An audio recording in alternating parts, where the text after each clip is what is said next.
Hello बच्चों, नमस्तुभ्यम। मैं गुरु Kunal from E2FE। आज हमसे Newton second law of motion के बारे में जानेंगे कि ये क्या होता है। Newton second law of motion explains how the motion of an object changes when a force acts on it. It establishes a relationship between force, mass and acceleration.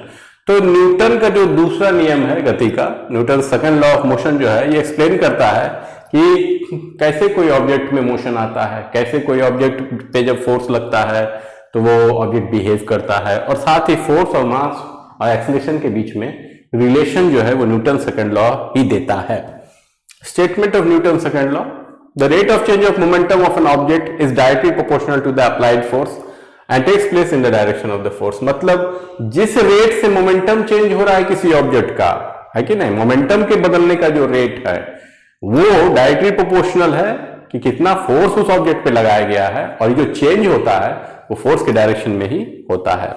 The greater the force applied to an object, the greater its acceleration. The greater the mass of the object, the smaller its acceleration for the same force. मतलब जितना ज्यादा force apply करेंगे किसी object को, उतना ही ज्यादा acceleration उस object में आएगा, और जितना ज्यादा मास किसी भी ऑब्जेक्ट का रहेगा तो सेम फोर्स के लिए उतना ही कम एक्सेलरेशन उस ऑब्जेक्ट को मिलेगा। फोर्स क्या होता है? तो पुश और pull acting on an object force होता है। SI यूनिट इसका न्यूटन होता है। एग्जांपल होता है pushing a cart, pulling a rope, kicking a football. Mass क्या होता है? The amount of matter contain in an object होता है। इसका SI यूनिट किलोग्राम होता है। एक्सेलरेशन क्या होता है? The rate of change of velocity acceleration होता है। मतलब समय के हिसाब से कितना वेलोसिटी चेंज हो रहा है कि नहीं, इनिशियल फाइनल में कितना अंतर है कि नहीं, विथ रिस्पेक्ट टू टाइम। इसका फॉर्मूला हो जाता है v minus u by T, जहां v जो है वो फाइनल वेलोसिटी होता है, u जो है वो इनिशियल वेलोसिटी होता है, और t जो है वो टाइम टेकन है, स्मॉल a जो है वो एक्सेलरेशन है।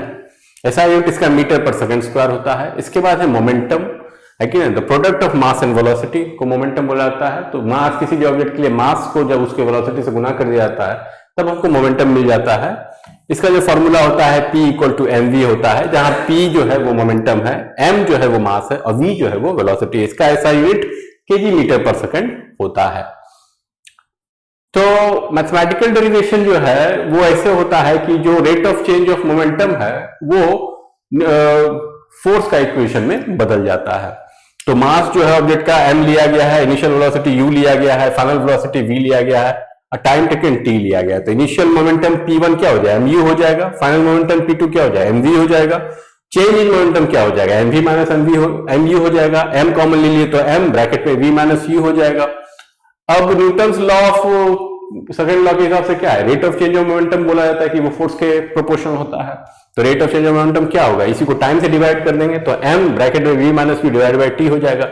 मगर ये v minus u by t जो है ये तो एक्सेलरेशन होता है कि नहीं। तो a equal to v minus u by t, तो वहां पे पुट कर देंगे तो क्या बन जाएगा? ये ma हो जाएगा, और ये डायरेक्टली प्रोपोर्शनल टू फोर्स होता है, तो F directly proportional to ma हो जाता है, F इक्वल टू ma। यही फॉर्मूला है जो सेकंड लॉ से मिलता है। मतलब फोर्स जो है वो मास इंटू एक्सेलरेशन के बराबर होता है कि नहीं। किसी भी ऑब्जेक्ट का जो मास है और उसका जो एक्सेलरेशन है उसको जब गुना करते हैं तो हमको पता चल जाता है कि कितना फोर्स उस ऑब्जेक्ट पे लगा था।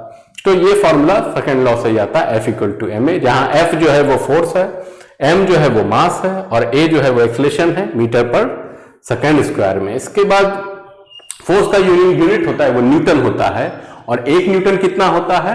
एक न्यूटन कितने के बराबर होता है? तो 1 newton is a force that produces an acceleration of 1 metre per second square in a body of mass 1 kg। तो एक न्यूटन उतना फोर्स है जो कि 1 मीटर पर सेकंड स्क्वायर का एक्सेलरेशन पैदा कर देता है किसी भी ऑब्जेक्ट में जिसका मास 1 kg होता है कि नहीं। तो उस हिसाब से 1 न्यूटन कितना बराबर हो जाएगा?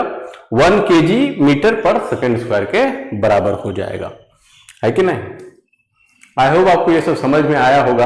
अगर आपको हमारा कंटेंट अच्छा लगता है तो सब्सक्राइब कीजिए, लाइक कीजिए, कमेंट कीजिए, और हमारा जो साइट है E2FE.in उसको विजिट कीजिए। देखिए आपको क्या अच्छा लगता है, क्या सूट करता है, और हमारे साथ आगे बढ़िए। अगले क्लास फिर मिलते हैं। धन्यवाद।